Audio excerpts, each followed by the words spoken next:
What is going on, my fellow mountain bikers? Today, we're embarking on a journey through the picturesque landscapes of Eagle, Colorado, as we explore a trail that's garnered quite a reputation, the world's greatest trail. Today, I'll be racing in the Revolution Enduro race in Eagle, Colorado. This is a 4-stage race, and the world's greatest trail was stage 3 for me. A little bit of backstory on this trail. So stage 1 was an awful stage for me. I had a super fast crash and I wasn't feeling great. Stage 2, however, was rejuvenating. It was a blast and I had a lot of fun. Cue stage 3. Now, I had heard a lot about stage 3. It's called the world's greatest trail, and this was the stage that everyone was most excited to ride. I was also a little nervous because they were telling me there was a really big hill on it, and a lot of people's strategy was to walk up the hill. Now, I can get through an enduro race, but my fitness isn't the greatest, so I plan to just walk up the hill. We'll see how that turned out for me.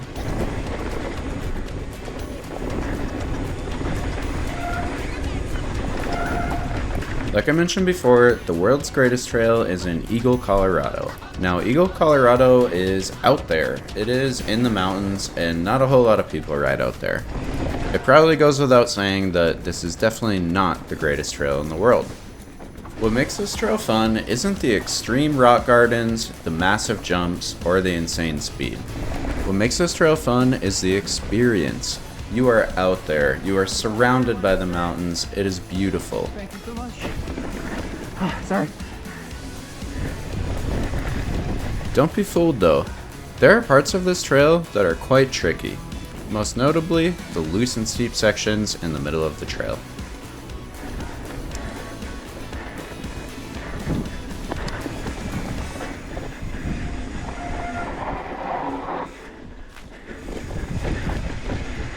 Now that I'm in the race a little bit, I'm starting to have my flow. I'm at the point in the race where I'm warmed up and I'm used to cornering, but I'm not tired. Yet.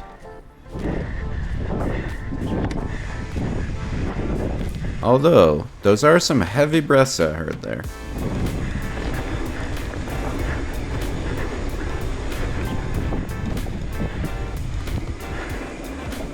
One thing that you should know about this trail is that the grade is pretty moderate the whole time. It definitely requires a bit of pedaling if you want to hold your speed throughout the trail. That being said, I think this trail is great if you just want to go for a classic, good old fun mountain biking ride. A mellow grade can be good a lot of the time because you get to maximize your time spent going downhill. You may not be going 40 miles an hour or sending the gnarliest tech there is to offer, but you're not pedaling, you're flowing, you're having fun.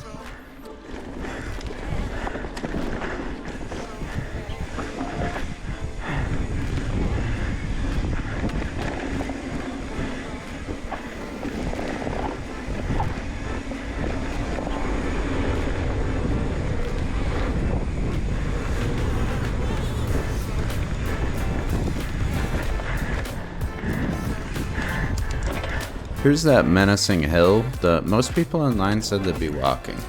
I promise you, the GoPro effect is real. This hill is steep and 4 minutes into the race, you're tired. That being said, here goes one of the juniors passing me with ease. I think we should use this hike as a time to see what other people think about the world's greatest trail. On MTB projects, this trail has 3.7 stars out of 5 with 21 total reviewers. It doesn't have any commenters though. Here's what the writer on MTB projects had to say about the trail.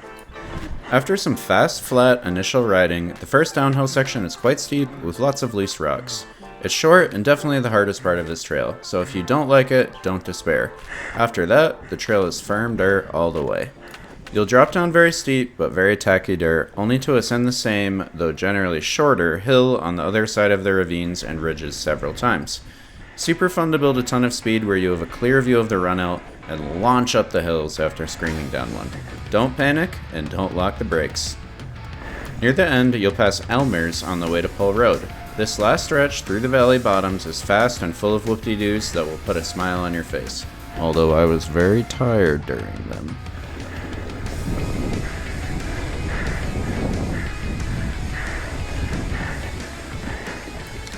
Up next is probably the most fun section of trail. It's moderately downhill with lots of turns, and then we're going to close off the trail with those whoop-de-doos that person on MTB Projects was talking about. But first, another hill! Let's see what Trail Forks thinks about the world's greatest trail.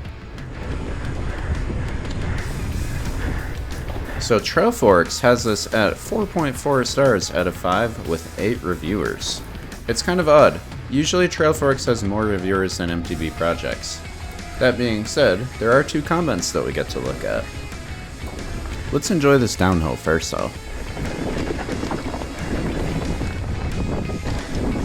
That photographer actually commented on one of my YouTube videos. Super cool guy, and he takes great photos and posts them for the riders afterwards. This is definitely the most fun 30 seconds of the trail right here.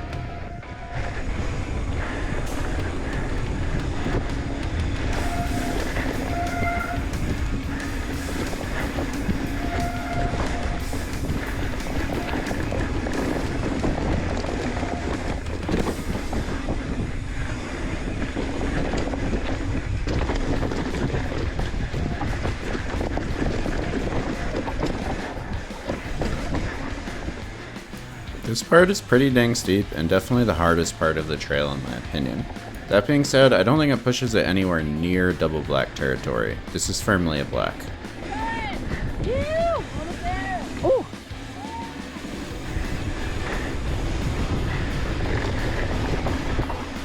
So next up is those whoop-de-doos that people on MTB Projects were talking about. I think I was too sore to really enjoy them though. Let's look real fast at what those people on Trail Forks had to say.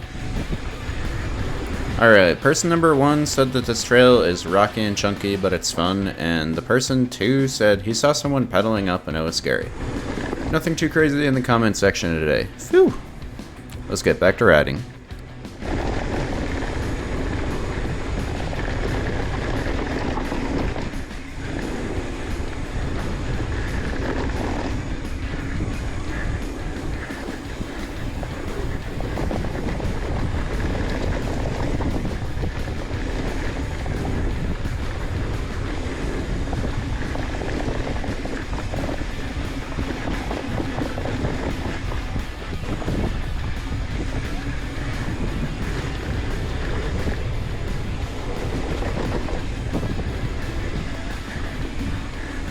Looking back at this trail after racing it, I can see that this would be seriously fun as an intermediate rider to do. Especially if you're just learning how to jump or get in the air, you can pop off all of these rollers, twist your bike a little bit, it would just be good fun. Here I'm in race mode and I'm also dead tired, so I'm pumping all of the rollers so I don't have to go in the air and I don't have to absorb another impact. I need to watch more David Goggins videos or something though, because I can't be this tired at the end of the stage.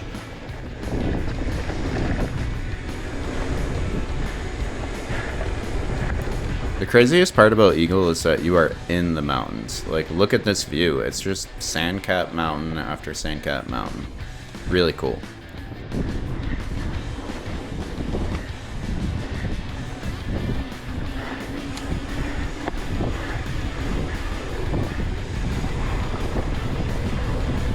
This is where I just gotta dig deep and push.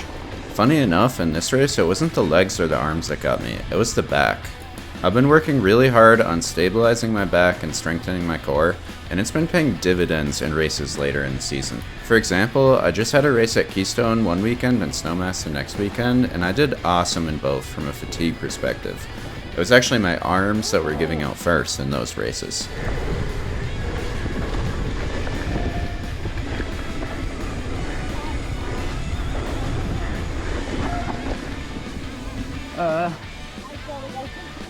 Sorry. So sorry. Sorry. Thank you. Etiquette in enduro races is that if there's someone behind you, pull over and let them pass. You gotta find a safe spot to do it though. I didn't pick the greatest spot and unfortunately I slowed that rider down by a few seconds. Sometimes you have to take a little more time with them riding your ass to actually pick a good spot to pull over, even though your instinct might be to pull over as quickly as possible.